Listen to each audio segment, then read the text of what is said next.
Have you ever wondered what it really costs to move heaven? What price must a man pay to touch the heart of God until nations tremble? Everyone wants the power of intercession. Few survive its fire. We quote their names like legends. Father Nash, who groaned for souls until towns wept. John Hyde, who prayed until his heart physically shifted in his chest.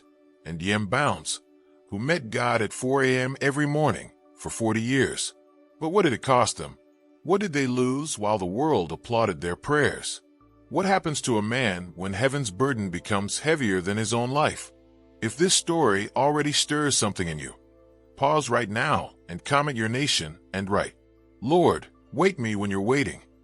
Let's see who's willing to meet God before the world wakes up. Intercession is not a gift for the comfortable. It is a furnace that purifies every motive, strips away applause, and leaves you alone with the weight of God's will. So tonight we ask, not as spectators, but as students of fire, what is the price of intercessory power? What does it take to carry the same authority that broke through prisons, shook kingdoms, and changed history? To find the answer, we step into the life of one man, a quiet pastor from Tennessee, forgotten by history, remembered by heaven. Yem Bounds, the man who moved heaven at 4 a.m. Most of you who watch these stories long to become intercessors. You felt that pull in the night, the whisper that says, "Pray." But here's the question few ever pause to ask. Are you willing to pay the price of intercession? Everyone admires the power of the praying man. Few envy the pain that made him. Before Yem Bounds moved heaven, heaven broke him. Before he wrote books that awakened generations, life pressed him into a place where the only sound he could make was prayer. And tonight, we walk through that furnace with him, because before revival comes the refining fire. He was 30 years old. The Civil War had ended, leaving the nation bleeding from within. Smoke still clung to the fields of Tennessee. Widows wept in half-burned homes. Soldiers wandered without limbs or hope. And in the middle of that wreckage walked Edward McKendry Bounds, frail, limping, carrying only a small Bible and a heart that would not stop praying. But if you think this is where his calling begins, wait. War will teach him lessons no seminary ever could. War had taken his health, his friends, his reputation. Captured twice, starved, forgotten. But it had given him something else, an unshakable conviction that God hears the cry of the broken. He later wrote, "Prayer is born of need. It is the language of the helpless." He was helpless now, and that helplessness became holy. When he finally reached Franklin, Tennessee, the town looked like a graveyard. 10,000 casualties. Families divided, bitterness everywhere. The church he was sent to pastor had lost half its members. The rest barely spoke to each other. But in that devastation, he saw the field of his calling. He believed that God's glory shines brightest on ashes. And out of those ashes, something unseen was about to rise. He made a vow, quiet, simple, deadly serious. Before he ever stood to preach, he would first kneel to pray. Every morning at 4 a.m., while darkness still covered the town, he would meet with God. There was no congregation yet, no choir, no sound system, no fame, only silence, cold wooden floors, and one man whispering the names of his people before a God he could not see. He didn't begin with eloquence. He began with groaning. He didn't start with sermons. He started with surrender. He once wrote, "The men who gain heaven's attention are the ones who give heaven their time." Day after day, week after week, he prayed alone. Sometimes his breath turned white in the winter air. Sometimes he fell asleep on the altar and woke when sunlight touched the pews. Neighbors thought him eccentric. A few said, the war broke his mind. But they didn't know. Heaven was bending near that church. If you think heaven was silent, keep watching, because the first sparks of revival were already beginning to glow. Soon the prayers began to leak into Sunday. His preaching changed. There was less performance, more power. He spoke softly, but people wept as if thunder had rolled through the room. He would later say, "The pulpit of power is built in the closet of prayer." The change was slow, like dawn sneaking through fog. Families who hadn't spoken since the war began to reconcile. One night, during prayer meeting, two enemies embraced at the altar. A widow who hadn't smiled in years lifted her hands and sang again. The revival had begun, not through planning, but through traveling. And yet, this was only the first flicker. What God was about to do in Franklin would astonish even the man who prayed for it. But revival always costs more than it gives at first. Bound's health continued to fail. His salary often went unpaid. He lived in a rented room behind the church, surviving on biscuits and black coffee. When asked how he endured, he answered, "Because prayer makes me rich." Loneliness became his companion. The few friends he trusted often misunderstood his intensity. They wanted action, programs, reports. He wanted God. He told a young preacher once, "To be much alone with God is the price of being much for God." He had no idea that this hidden price would soon buy something eternal. Franklin's streets were still littered with broken wagons and burnt fences. At night, he walked them, praying over each home. He called them by name: the drunkard, the widow, the farmer who had cursed him last week. Every insult became fuel, every rejection another reason to kneel. Inside his worn Bible, he scribbled lines that no one would read until long after his death. True intercession is not a prayer said, it is a life poured out. He was learning that intercession demands substitution. You suffer with those you pray for until God lifts them. Sometimes he would return from hours of walking with clothes soaked in dew, collapse beside his bed, and whisper, "Lord, I give you Franklin." He meant it. Months passed. The town slowly changed. Bars emptied, prayer meetings filled. Children began to sing in the streets again. No one called it revival. They just said, "Something's happening." And Bound said nothing. He just kept waking before dawn. He wrote, "The praying man is not the one who talks most of prayer, but the one whose heart is always talking to God." For him, prayer was not a duty but a heartbeat. He once confided to a friend, "When I miss a morning with God, I feel the earth heavier." But if you think the story ends here, with answered prayer and peaceful mornings, wait. The fire that melts the world will soon test the man who carried it. What he didn't know was that his secret life was building history. Each whisper was laying foundation for generations he would never meet. The prayers that rose from that tiny church would outlive him, outlive Franklin, outlive the century itself. But in those days, he saw no results, no recognition, only fatigue and silence. He learned that the furnace of intercession is not a place of applause. It is where God burns away every motive but love. He would later write, "God does not bestow his gifts upon the casual or the careless. The price is prayer." When sickness confined him to bed, he prayed from there. When his voice weakened, he wrote his prayers in a notebook. He refused pity, saying, "Weakness is the wardrobe of power." And when others asked for revival schedules, he pointed to the clock. 4 a.m., he said. That's where it begins. He saw prayer not as one act among many, but the lifeblood of everything. He said, "Prayer is not the preparation for the work, it is the work." Each morning was a new labor in love, a hidden partnership with heaven. Sometimes, near dawn, he would whisper, "Lord, if no one else prays today, I will." He never meant it arrogantly. He meant it desperately. Those who passed by the church in early hours often saw a dim light flicker through the windows. A few mocked, some wondered, but a handful were drawn to it. They started coming earlier to prayer meeting, then earlier still. Soon, the 4 a.m. hour was no longer lonely. One by one, others joined him, until the whole church began to breathe with that rhythm of intercession. The furnace of Franklin was spreading its flame. The furnace of Franklin was spreading its flame. What had begun as one man's appointment became a town's awakening. The hour before dawn turned holy. A handful became dozens. Dozens became a movement. Each person came quietly, no fanfare, no order of service, just the sound of wood creaking and hearts opening. They knelt beside the same pews where years of bitterness had been stored like dust, and one by one, they began to breathe again.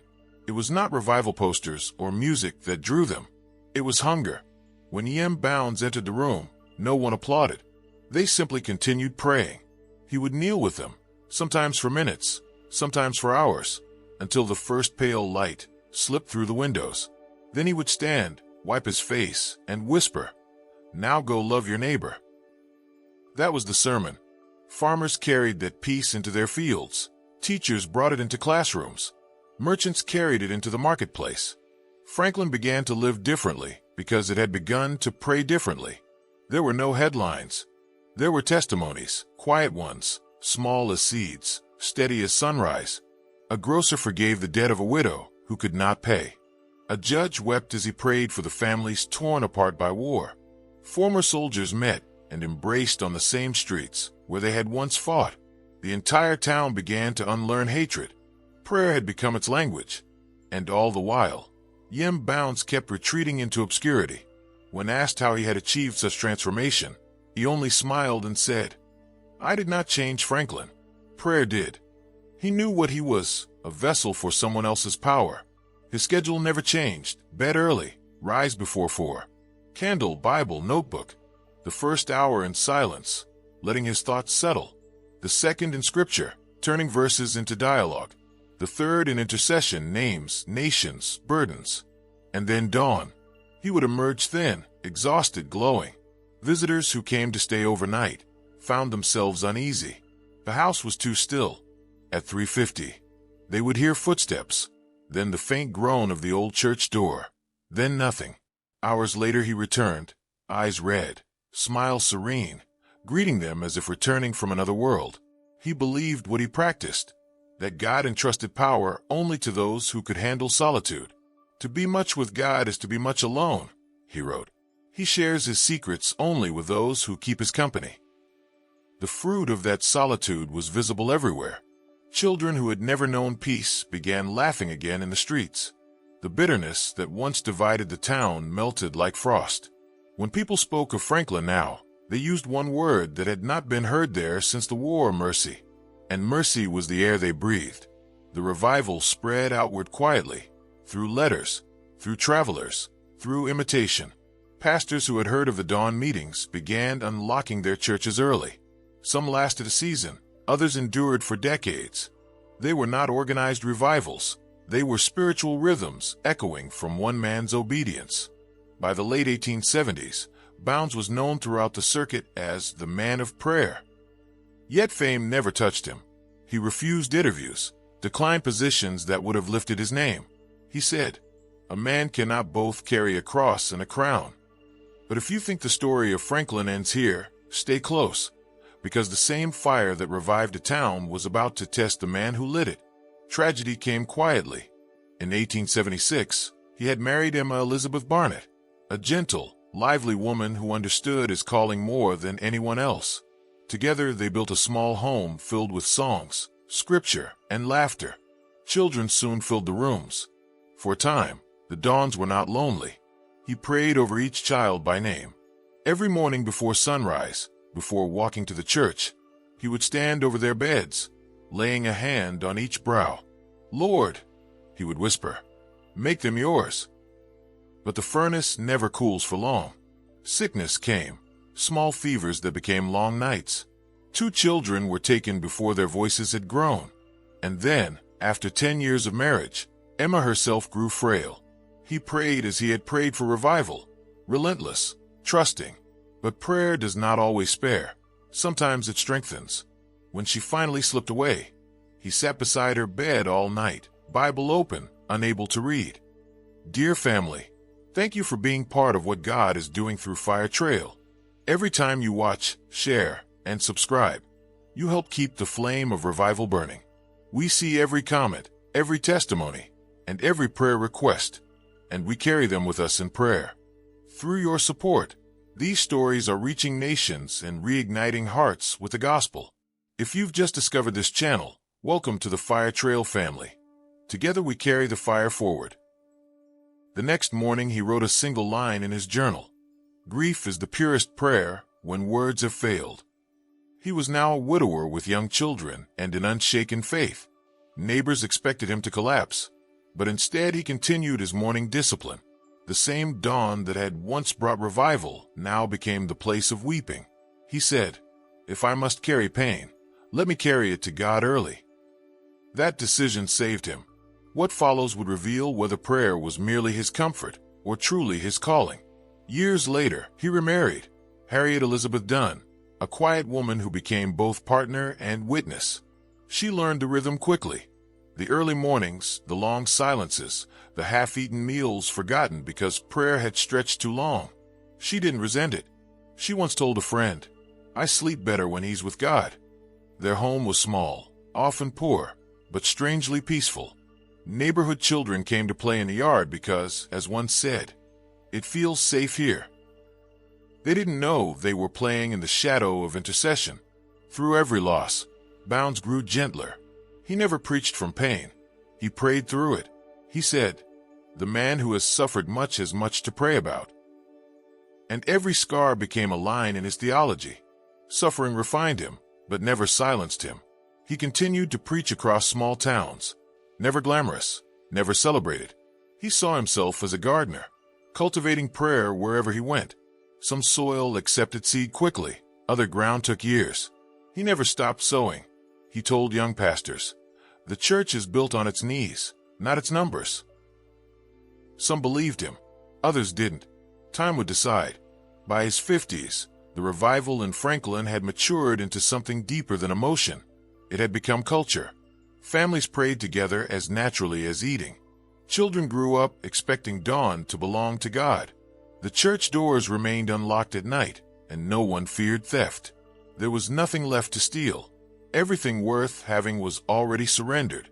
Bounds began writing in earnest then. Piles of notebooks grew beside his desk, each one full of insights forged in fire. He wrote because he feared the flame would die when he did. "If I can leave behind words that pray," he told Harriet, "then perhaps the fire will not go out." He wrote by candlelight, quietly, methodically. Power through prayer, the weapon of prayer, the necessity of prayer, the reality of prayer. Each title was less a book than a journal of encounters. He didn't invent theory. He documented experience. Publishers were slow to respond. Some called his writing too intense, too devotional, too narrow for modern readers. He smiled and mailed another manuscript. He said, "If men will not print them, heaven will." And heaven waited. But heaven was not finished with him yet. Before the words reached the world, the writer would face his final test. For now, he poured his energy into mentoring. Young ministers visited Franklin to learn from him. They expected lectures. Instead, he handed them keys to the church and said, "Stay till you meet him." Most lasted an hour, a few lasted a night. Those few carried the flame elsewhere. He never stopped believing that prayer, not personality, sustains revival. When someone complimented his preaching, he deflected it. Thank the prayer, not the preacher. His influence spread quietly, like perfume in the air. Churches miles away reported renewed unity. Entire families testified that their quarrels had ended without understanding why. Bounds never claimed credit. He simply said, "Prayer leaves fingerprints you cannot trace." In old age, his strength began to fade. Rheumatism stiffened his hands, his eyesight dimmed, but dawn remained his appointment. Harriet would wake to find the bed empty, the study light glowing. Some mornings she would check, worried about his health, and see him sitting perfectly still, eyes closed, whispering something too faint to hear. When she asked if he was all right, he smiled. "I'm letting God talk." Visitors noticed that his silences had grown longer than his sentences. He told one, "When you've prayed enough years, words become small vessels for big realities." And yet even then, his impact rippled outward. In 1905, a pastor from Missouri visited Franklin and later described the encounter. "I went to meet a man. I met a spirit of prayer." That same pastor returned home and began pre-dawn meetings that lasted for 20 years. The echo continued. The last decade of his life was spent almost entirely in prayer and writing. He resigned from formal ministry, not out of weariness, but because he felt his true pulpit had become the secret place. "My sermons now," he said, "are written with knees instead of ink." He saw revival differently now, not as thunder, but as dew. He told Harriet, "The great moves of God are quiet first, and then unstoppable."